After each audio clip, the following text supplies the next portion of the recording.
Hi there everybody, my name is Memo and this is my channel Houseplanty Goodness, which is a place where I geek out about my big passion, which is tropical houseplants and some of the plants that I have in my collection, how I care for them, some tips and tricks, and also maybe some scientific facts thrown in here and there basically, just to keep things a bit more interesting.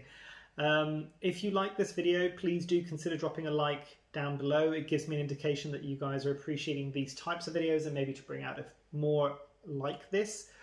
And if you are generally into the topic of houseplants and how to care for them, and you want to see more videos like this, consider subscribing down below. I try to upload weekly, about 2 or 3 times a week at the moment. And yeah, let's dive into it. So next to me, you might be able to see possibly one of my jankiest growing philodendron. And this is one that's backed by popular demand. A lot of people were really liking and sending me comments on my original video about my Gloriosum, both on YouTube and on Instagram as well. And people wanted to have a bit of an update to see how the plant is growing. As you can see, it's growing really, really well. You might be able to see here, I don't know whether or not this is being picked up, but this was one of the original leaves. And this was only maybe 9 months ago.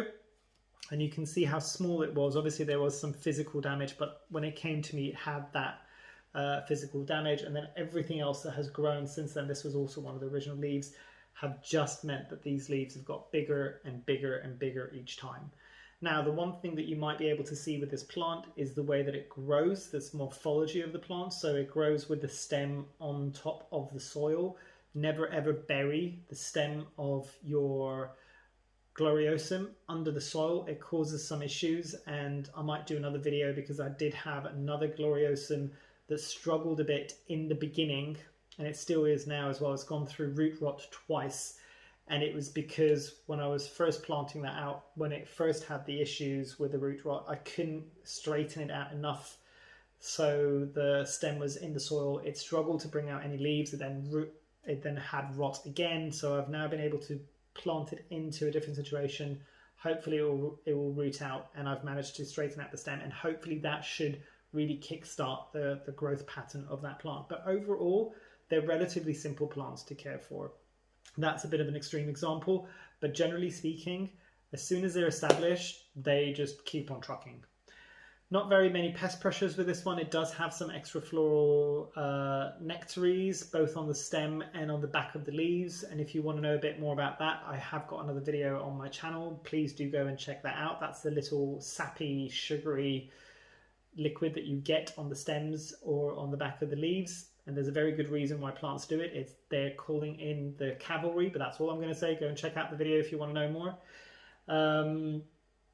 But with this plant, generally speaking, there's not an awful lot of pest issues. I do have it in terracotta. It seems to like it that way. I'm going to have to repot quite soon. And hopefully, because of the way that this grows, you might be able to see here, this is where the plant's node is. So you can see some of the arrow roots are dried up here. But it should also be pushing out roots at each one of these nodes down below. So hopefully when I come to repot it, and I'll put it more into a trough planter so it can grow along, I'll cut some of this up as well. Hopefully there'll be roots at each one of the nodes because they're touching the soil.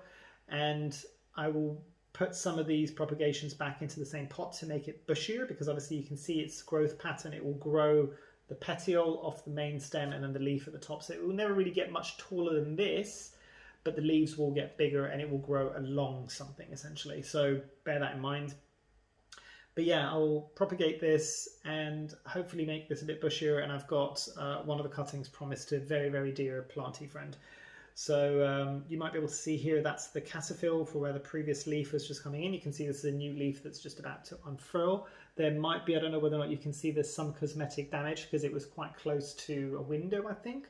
So when it was quite young, it got some holes that were coming through it. I'm not too fussed about it. As I always keep saying, keep those leaves unless you're particularly offended by the cosmetic damage on the leaves, because it keeps the plant photosynthesizing. It keeps the plant creating its energy. But you can see here, this is a cataphyll. This is what the petiole was coming out from. And you can see this is the new growth point, and it will always do the same thing. There will be a new leaf and a new growth point that grows out, and you can see it will keep growing in this direction. But overall, Really nice, simple plant, terracotta, nice chunky airy soil mix. Water it when the soil is dry. So in my situation is between 7 and 10 days, and fertilize even in the winter every second or third watering, and it's fine. At the moment I've got this in my plant room, so between 60 and 70% humidity, but I know from other people, and when I propagate certain chunks of this, I'll try it in household humidity. A lot of people have said that it grows quite happily within household humidity. Generally speaking, not a particularly fussy plant. Definitely one that I would suggest you get. I know a lot of people are always looking for this. There's always a shortage of them. I don't think because there's not that many of them out there. It's because there's more people out there that want one than there is actual plants. And even then, I think there's more of them coming onto the market soon. But still, slightly trickier plant to find, at least in the UK and the EU, from as far as I'm aware. But yeah, I think that's everything I wanted to say about the update on the Philodendron Gloriosum. If you've got any questions, if you've got any comments, if you want to have a discussion about this, you've got one yourself or you're thinking about getting one, drop it down below in the comments. Let's have that chat. And yeah, I think that's everything. So I hope you've enjoyed. Hopefully I shall see you here soon. And yeah, have a great rest of your day. Thanks. Bye.